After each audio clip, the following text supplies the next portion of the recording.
Allô, allô, désolée, j'avais dû couper parce que j'ai eu de la visite entre-temps. Donc, on parlait sur la différence, comment j'ai rencontré l'Esprit Saint. Je vous relate un peu des petites, des petites expériences de ma vie, en fait, pour vous expliquer à la fin comment, pour vous montrer à peu près comment j'ai été emmenée à me dire que bah, c'est l'Esprit Saint et non Dieu ou Jésus, mais les trois ne font qu'un. Donc voilà, je vais vous relater une histoire qui m'est arrivée. Je priais comme je disais, mais je n'étais pas encore vraiment en profondeur. Je lisais pas la Bible, je la lisais, mais je la comprenais pas. Mais je faisais beaucoup, beaucoup, beaucoup de rêves. Donc tout d'abord, le rêve que j'avais fait, c'est quand je demandais à Jésus de me guérir de cette douleur de ne pas avoir de mère en fait et de me guérir de cette douleur-là. Et finalement, Dieu m'avait montré comme quoi bah, il m'a dit, je te donne Marie, je te donne ma mère qui sera ta consolatrice. Et par la suite, bah, j'ai eu beaucoup, beaucoup de mamans sur mon chemin qui me comblent, qui prennent soin de moi, qui m'appellent régulièrement, qui me donnent à manger. Voilà. Je dis pas que ma mère est morte, bref, je ne vais pas rentrer en détail. Donc il y a eu ça, mais j'ai aussi eu un soir pendant que je dormais. Moi, je suis de base catholique, enfin chrétienne, on va dire. Mais j'avais beaucoup peur des ombres. Vous savez, des fois, quand vous rentrez chez vous, quand on est jeune, vous rentrez chez vous, vous avez l'impression, même dans le noir, un manteau, on a l'impression que c'est quelqu'un où on se fait tout cogite, en fait, tout chamboule. J'étais dans ce sens-là, en fait. Malgré, je savais que Dieu était avec moi, mais le côté négatif prenait souvent le dessus. Mais un jour, j'ai rêvé comme quoi il y avait, pendant que je dormais dans mon lit, au fond de mon lit, en fait, j'ai vu genre deux personnes debout. Deux personnes qui parlaient. Il y avait un jeune et il y avait un vieux avec un monsieur âgé avec une grosse barbe blanche. Je ne sais pas qui c'était, qui parlait et qui me regardait. Et là, je rêvais pas. Là, mes yeux étaient ouverts. Lorsqu'ils m'ont vu comme quoi je les ai vus, là, ils sont disparus par la suite. Et là, je peux vous dire que j'avais pas peur. Pour une fois, dans ma vie, j'avais pas peur. J'avais la paix. Je savais pas qui ils étaient, mais je sais que c'était des personnes qui me voulaient pas de mal, qui me voulaient juste du bien, mais je sais pas dans quel sens. Donc ça, je me suis pas réveillée pour prier comme des fois je faisais. Je me réveille, je rends grâce à Dieu. Non, j'étais apaisée. Le lendemain, quand je me suis réveillée, j'ai envoyé un message à mon amie qui est prête pour lui expliquer ce qui m'arrivait, parce que c'est la première des choses que je fais souvent quand j'ai des choses comme ça. Et donc, il y a eu ça. Une deuxième fois, j'ai prié. Alors ça, c'est une histoire qui me tient beaucoup à cœur. En fait, j'ai fait un rêve. J'ai fait un rêve dans le sens où j'étais alors, on pourrait appeler ça un pèlerinage, la Mecque, je sais pas, un endroit où vraiment les gens allaient se recueillir, allaient vraiment prier. Sauf que dans mon rêve, j'étais avec la personne qui m'est chère le plus au monde. Une des personnes, c'est pas la seule, mais une des personnes qui m'est vraiment chère, c'est ma grand-mère maternelle. Dans ce rêve, j'étais avec ma grand-mère maternelle. Et en fait, dans ce rêve, je cherchais un portefeuille. Je cherchais mon portefeuille. J'avais perdu mon portefeuille et j'étais vraiment frustrée de l'avoir égaré. Donc, du coup, je cherchais vraiment partout mon portefeuille. Je paniquais. Je disais à Mémé, il faut qu'on trouve ce portefeuille. Il y a tous mes papiers, il y a mon argent, il y a tout. Je demandais, mon Dieu, comment j'ai fait pour perdre mon portefeuille. Mais j'étais vraiment euh, anxieuse d'avoir perdu ce portefeuille-là. Donc, on faisait le tour du bâtiment, le tour de la maison pour chercher vraiment ce portefeuille. Jusqu'au moment où on tombe sur un monsieur. Alors, ce monsieur, il ressemblait pas à Jésus. Sincèrement, il ressemblait pas au Jésus qu'on voit dans la télé, à la télévision, au Jésus qu'on voit dans les livres. Ce monsieur, il ressemblait à monsieur Landa, un monsieur quelconque. Donc, ce monsieur s'est approché de nous et il nous a dit, qu'est-ce que vous cherchez? Et du coup, j'étais là, non, mais j'ai perdu mon portefeuille, je cherche mon portefeuille, il faut que je retrouve à tout prix mon portefeuille. Et du coup, je lui relate un peu, oui, on a cherché partout, tout ça, mais je trouve pas mon portefeuille. Donc après, ce monsieur commençait à parler avec nous, en fait. Et ce monsieur me fait comprendre comme quoi lâche ton portefeuille, c'est pas grave. Je dis non, mais j'en ai besoin de mon portefeuille. Enfin, l'histoire était longue quand même, jusqu'au moment où il me dit c'est pas grave, tu trouveras notre portefeuille, c'est pas grave. Et j'étais là, non, c'est mon portefeuille. Il faut que je refasse ma carte d'identité. Il y a mon argent dessus, il y a mon argent dedans, il y a tous les trucs dedans et il me le faut vraiment. Pendant ce rêve, sincèrement, je me suis réveillée en sursaut. Je suyais. Je vous épargne tous les autres détails, mais la première chose que j'ai faite, c'est que j'ai envoyé le message à mon amie qui est prête. Je lui ai demandé ça, je lui ai expliqué. Parce qu'en fait, j'étais quelqu'un, quand je rêvais, le matin, j'oubliais souvent ce que j'avais rêvé. Donc, pour laisser une trace, j'envoyais souvent une trace à ma belle-sœur ou alors une trace à mon amie prête. Du coup, j'ai écrit en détail, j'ai écrit en détail. Et j'ai prié aussi, j'avais beaucoup prié aussi, j'ai remercié, j'ai demandé à Dieu qu'est-ce que ça veut dire, qu'est-ce que ça veut dire, révèle-moi ce que ça veut dire vraiment. Mon Dieu, dis-moi qu'est-ce que tu veux dire par là. Et en fait, le soir même, il était vers 3 heures du matin quand j'ai fait ce rêve. Et mon ami m'a écrit, parce qu'avec le décalage horaire, là-bas il était peut-être 9 heures ou 10 heures, il m'a dit, parce que là j'étais en France, il me dit, je veux prier pour toi et je reviens vers toi dans 2 jours. 2 jours, il m'avait donné. Et oui, non, j'ai oublié de vous dire une chose aussi. Et en fait, excusez-moi. Et dans mon rêve aussi, ce monsieur, à un moment donné, pendant la discussion, il me demande qui est Jésus pour toi? Voilà. Et il me dit, mais je lui dis, mais comment ça? Il me dit, oui, bon, après la discussion, on discutait du portefeuille, mais après ça, on arrivait à ce qu'il me pose des questions. Il me dit, qui est Jésus pour toi? Et dans mon rêve, je lui dis, mais Jésus, c'est le Fils de Dieu, c'est le Fils de l'homme, il s'est sacrifié pour nous, il a été sur la croix pour mes péchés. Mais il me dit, mais encore, qui est Jésus pour toi? Et là, je lui dis, mais Jésus, c'est le Fils de Dieu, c'est Jésus. Enfin, je lui rabâche ça. 3 fois, il me demande, qui est Jésus pour toi? Et 3 fois, je lui ai dit, Jésus, c'est le Fils de Dieu, c'est mon sauveur, je lui sors tout ce que je savais, en fait. Donc, du coup, une fois que j'ai relaté ça à mon prêtre, il me dit, je reviens vers toi dans 2 jours. 2 jours se sont écoulés, il est revenu vers moi. Et il me dit, et c'est lui qui me dit ça, il me dit, ton rêve était très très intéressant. Il m'a dit en quelque sorte, le portefeuille que tu cherchais, parce qu'en fait j'étais quelqu'un, on va dire, j'aimais mon argent.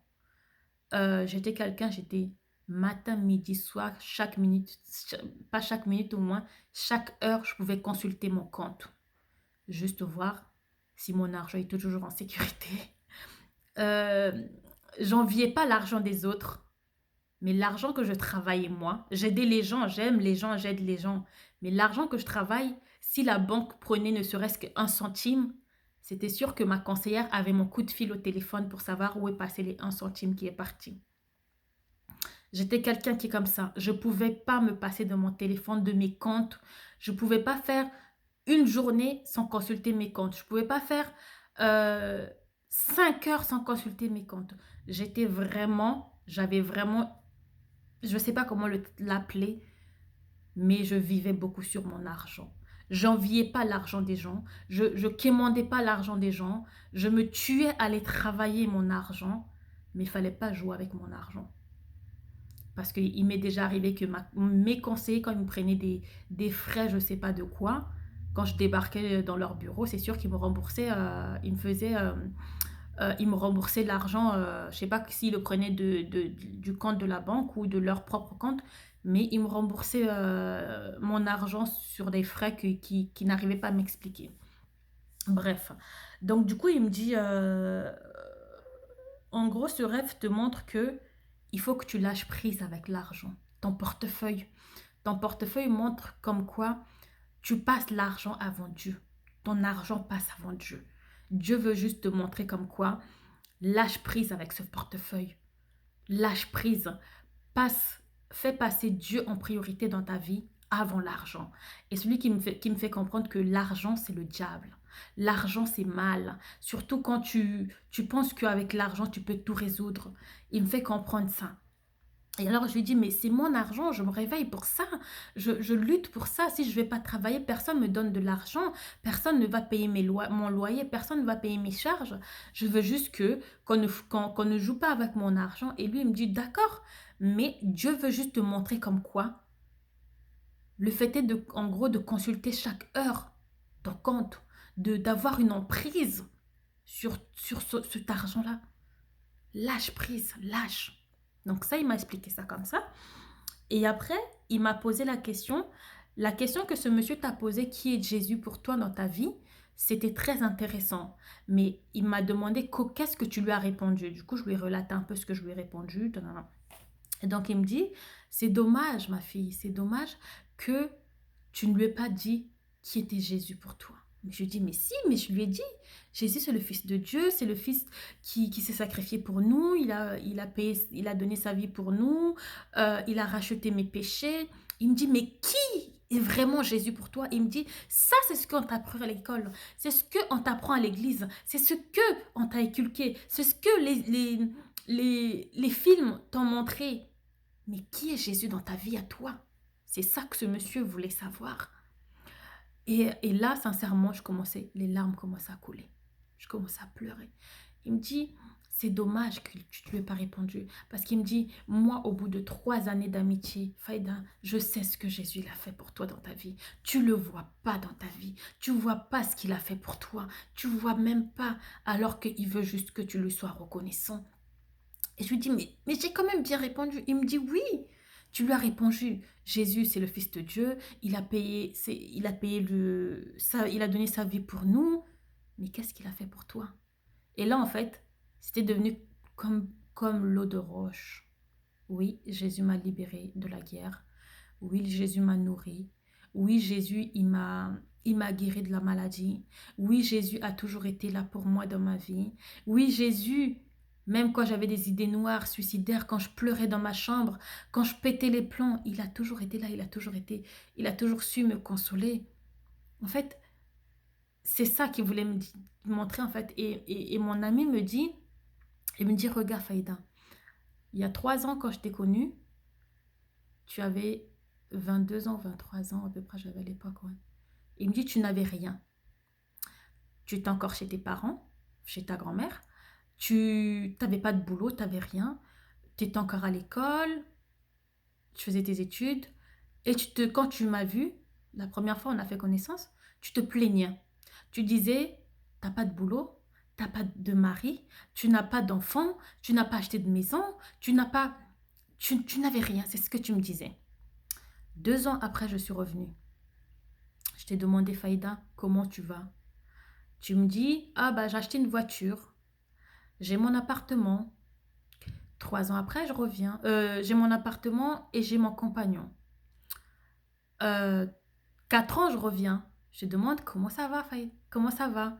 Tu me dis, euh, non, oui, tu me dis, ah mais ça va, mais j'ai pas d'enfant, je suis pas encore mariée, j'ai pas ceci. Et il me dit, je rigole à chaque fois. Parce que tu te souviens jamais ce que Dieu te donne. Peu importe les années qu'il te les donne, peu importe le temps qu'il met pour te le donner, mais il finit tout le temps par te le donner. Mais tu n'es pas reconnaissant. Parce que plus il te donne, plus tu réclames. Plus il te donne, plus tu es tout le temps dans la plainte. Ah oui, mais j'ai la voiture, mais j'ai pas encore ça. Oui, j'ai ça, mais j'ai pas encore ça. Quand est-ce que Dieu va me donner ça? Tu es tout le temps là, tu rends pas grâce à Dieu en fait.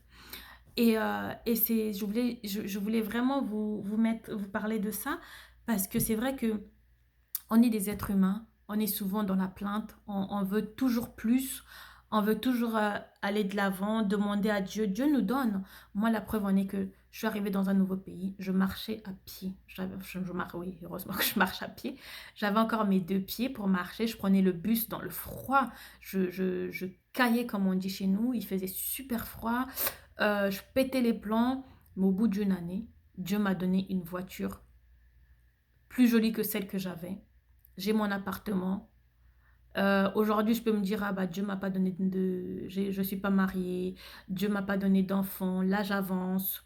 Mais maintenant, je me positionne en lui rendant d'abord grâce, en lui disant, oui, merci Seigneur pour tout ce que tu as fait, merci Seigneur pour le souffle de vie que tu me donnes chaque jour. Dieu veut juste que tu lui sois reconnaissant. Dieu veut juste que tu lui montres qu'il est vraiment présent dans ta vie, que tu le mets au number one. Mets pas les hommes en premier, mets pas ta famille en premier. Il veut la première place.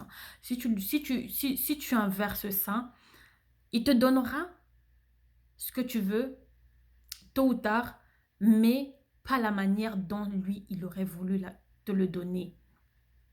Donc voilà. Voilà pour ça. Je voulais aussi vous parler. Oui, comment j'ai rencontré aussi le Saint-Esprit, une anecdote aussi. Il y a quelques mois de cela, je priais dans ma chambre. Donc, je priais et c'est marrant. Parce que ça, à chaque fois que j'en parle à ma belle-sœur, ça me fait pleurer. Mais voilà. Je priais et je demandais à l'Esprit Saint, enfin, je demandais à Dieu, que veux-tu de moi? Qu'est-ce que tu veux que je fasse, Seigneur? Je sais que tu as une mission pour moi, mais je ne sais pas comment commencer, ni quoi faire. Montre-moi le chemin à suivre. Et je peux vous garantir, j'ai tellement prié, que Dieu m'a montré c'était quoi ma mission. Il m'a parlé de deux choses que je dois faire. Deux choses. Et je peux vous dire, quand il m'en a parlé, j'ai rigolé. Alors, je me suis vue rire. Alors, je sais plus. Le rire de Sarah. Sarah, quand les anges viennent pour lui dire à son mari, Abraham, comme quoi, dans une année après, enfin un an après, que sa femme allait enfanter. Et, et, et Sarah rit. En fait, j'ai eu le même rire. Je sais pas comment le dire, j'étais pas à sa place, mais j'ai rigolé au fond de moi et l'image que j'ai eue, c'était l'image de Sarah. Et heureusement, je me suis repentie. J'ai dit, pardonne-moi Seigneur, mais que ta volonté soit faite. Mais, je lui ai dit, la mission que tu me donnes est tellement grande que je voulais pas ça, je voulais autre chose. Mais si tu veux m'emmener sur ce terrain-là, que ta volonté soit faite. Donc voilà. Euh, hum, une chose aussi, quand vous priez, je pense que ça arrive souvent. Il faut vraiment vous fixer des objectifs. Parce que moi aussi, ça m'arrive. Tout à l'heure, je priais, par exemple. Mais euh, le mal voudra toujours vous emmener loin. Parce que le mal veut pas que vous priez vraiment. Le mal veut vraiment vous maintenir dans une emprise. Il veut pas que vous sauvez, en fait. J'étais en train de prier, j'étais en train de louer. Et finalement, en fait, comment dirais-je? J'ai mes idées n'étaient pas je- le mal m'emmenait sur d'autres chemins. Ah oui, mais va manger, t'es fatigué, dors, lève-toi, il y a ça à faire. Je sais pas si ça vous est arrivé, mais moi des fois ça m'arrive souvent. Donc quand on prie en fait, il faut vraiment se focaliser sur Dieu et vraiment éloigner les idées négatives. C'est pas facile, c'est pas du tout facile, mais c'est un combat vraiment qu'il faut tenir ferme, qu'il faut vraiment lutter et voilà. Voilà pour ça. Euh, Hum, Et une fois aussi, comme je vous avais dit dans une de mes précédentes vidéos, euh, j'étais quelqu'un qui n'osait pas parler de Dieu aux gens.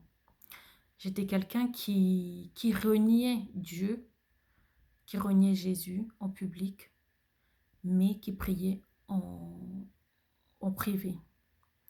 Qui se repentait pas, mais qui priait privé. Je vous explique pourquoi. Les gens avaient beau venir me parler, ah bah Dieu il est bon, Dieu t'aime, Dieu ceci, Dieu cela, Dieu a fait des miracles pour toi. Mais devant eux, je disais mais non. Qu'est-ce que Dieu a fait? Mais je le rabaissais tout le temps. Je le rabaissais tout le temps, tout le temps, tout le temps. Je montrais vraiment que Dieu n'était pas là pour moi. Mais au fond de moi, je savais qu'il était là pour moi. C'est dingue, hein?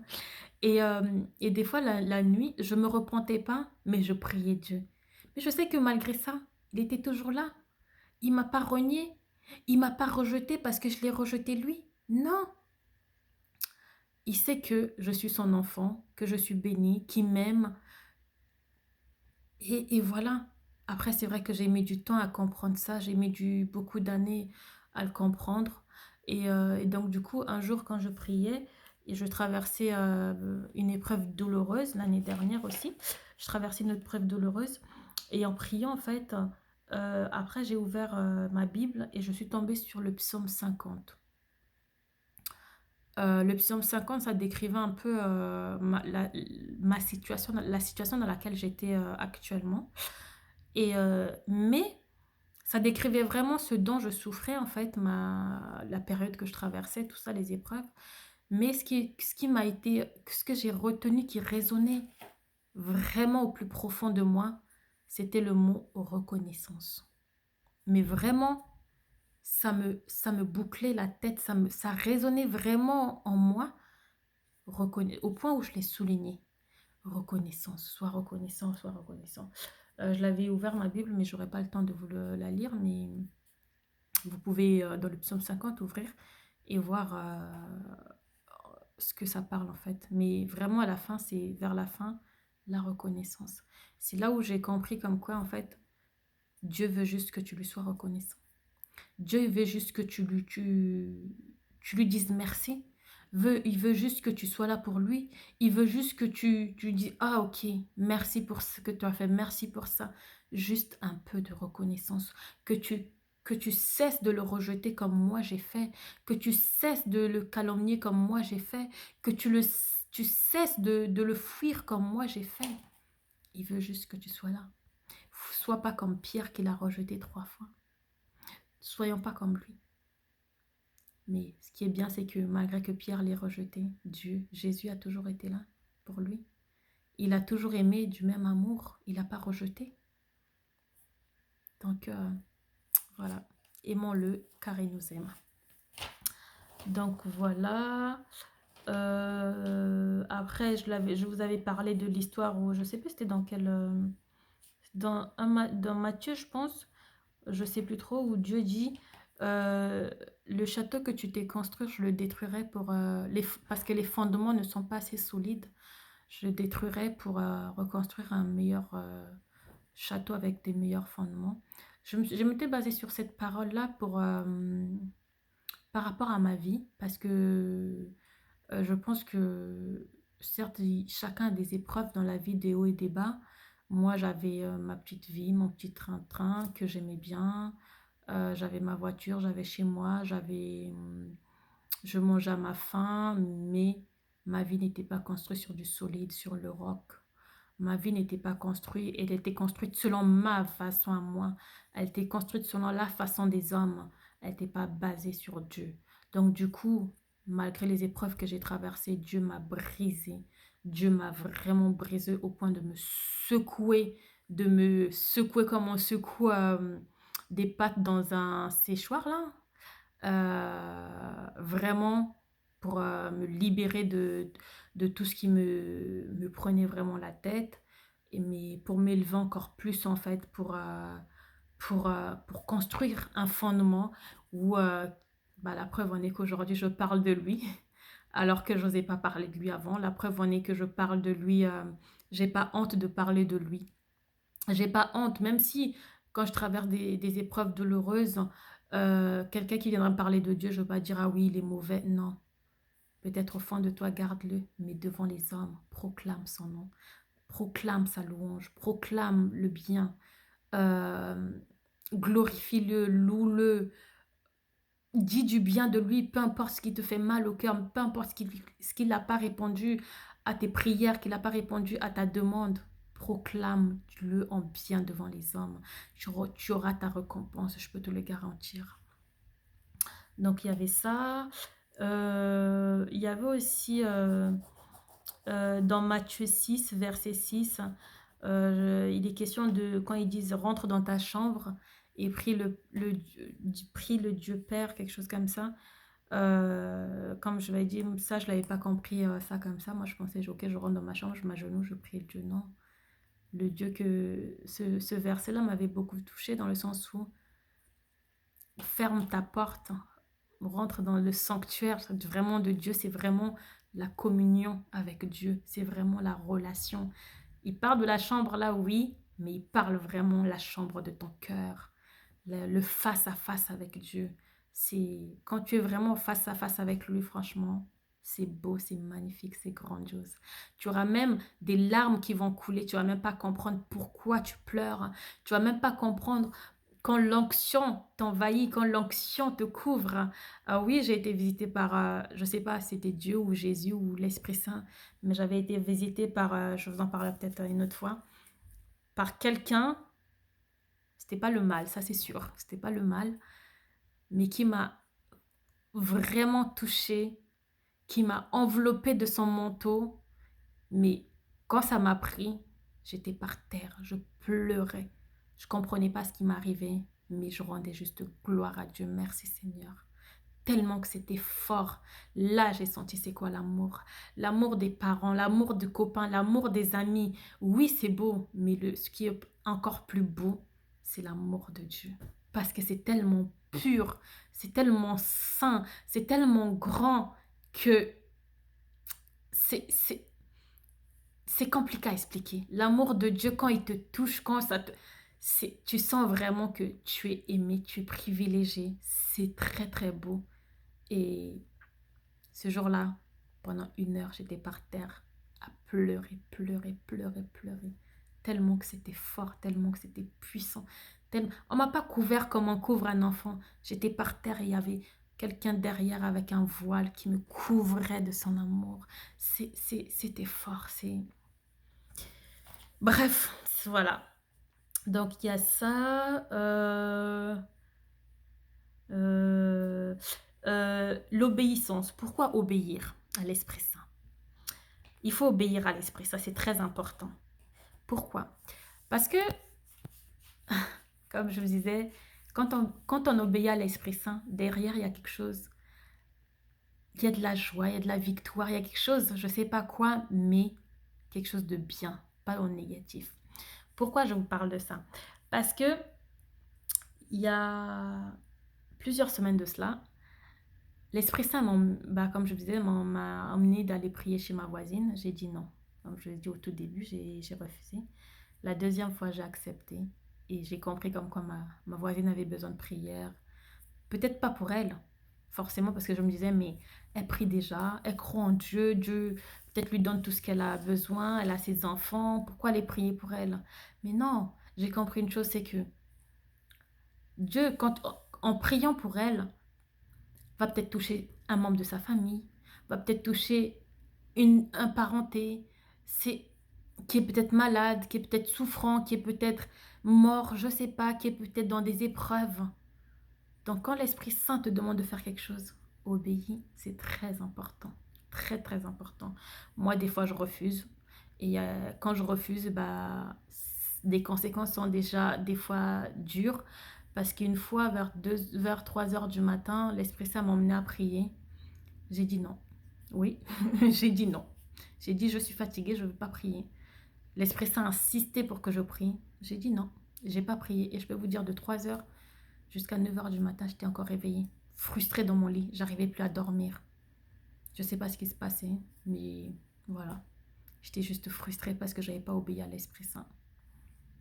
Voilà, c'est dur, c'est compliqué. Mais une fois, j'ai obéi à l'Esprit Saint qui me demandait la même chose quand j'ai prié. J'avais la paix, je me sentais apaisée, libérée. Je priais pas longtemps, peut-être 10 minutes, peut-être 5 minutes. Mais un poids en moins, ça fait du bien. Ça fait vraiment du bien. Donc voilà, voilà. Alors, j'ai pas peut-être pas vraiment répondu à la question comment l'Esprit Saint, comment j'ai rencontré l'Esprit Saint. Là, je vous ai peut-être donné beaucoup d'exemples parce que moi-même, des fois, j'ai du mal à comprendre si c'est Dieu, si c'est l'Esprit Saint, si c'est Jésus.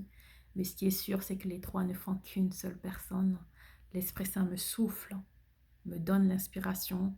L'Esprit Saint est là pour moi. Jésus intercède auprès de Dieu Papa à travers mes prières. L'Esprit Saint demande peut-être à Jésus, enfin, moi c'est ce que comme ça je raisonne, hein. L'Esprit Saint, il me souffle, me guide, intercède aussi pour moi auprès de Jésus, qui intercède pour moi auprès de Papa. Donc voilà, j'espère que j'ai essayé de répondre à vos questions, même si c'est un peu en bazar, mais j'essaierai de vraiment, parce qu'aujourd'hui c'est l'Esprit Saint qui m'a poussé vraiment à parler de ça. Je ne savais pas comment l'intituler vraiment ce thème-là, mais c'est pour ça que j'ai dit comment l'Esprit Saint comment j'ai rencontré l'Esprit Saint. Je reviendrai peut-être un autre jour plus en détail, plus en profondeur, avec un plan vraiment structuré pour vous parler de l'Esprit Saint, pour vous parler de Dieu. Là, j'ai beaucoup parlé, désolée. Et je voulais aussi vous parler comment prier plus d'1 heure. Mais là, vu que j'ai parlé beaucoup, je ferai une autre vidéo dans laquelle je vais vous raconter un peu comment prier plus d'1 heure. Bah, j'espère que ça va vous intéresser à ma vidéo une fois de plus et une prochaine vidéo également. Donc, je vous souhaite une très très bonne soirée et priez, priez, priez. Parlez à Dieu, parlez de vos joies, de vos peines, de tout. Pas forcément quand vous avez besoin de lui, non. Parlez-lui comme un ami, c'est un ami à côté. C'est vrai que ça paraît bizarre de dire, ah bah, je parle à quelqu'un qui me répond même pas de suite, que je vois même pas, mais oui, il est là, il vous entend. Peut-être il va pas vous répondre tout de suite, peut-être il va vous répondre dans 2 jours ou dans plusieurs mois, mais il vous répondra tôt ou tard. Donc voilà. Petite parenthèse aussi, moi il y a un petit truc aussi que j'avais constaté depuis plusieurs années, c'est que je ne sais pas si ça vous est arrivé déjà, quand par exemple vous perdez quelque chose, vous ne trouvez pas là, cette chose-là. Alors moi, j'ai une technique qui me dit comme quoi, alors je ne sais pas si c'est l'Esprit Saint, je suppose, qui me dit que quand par exemple je perds quelque chose, je sais si je l'ai perdu définitivement ou si je veux retrouver cet objet-là. Par exemple là, j'ai perdu une de mes paires de lunettes de soleil qui me tient à cœur, mais j'ai la paix. J'ai fouillé dans toute ma maison, j'ai fouillé partout, je ne l'ai pas trouvée, mais j'ai une paix en moi qui fait que je sais que je veux la retrouver, mais je ne sais pas quand, je ne sais pas où, je ne sais pas comment, mais je sais qu'au fond de moi, je veux la retrouver.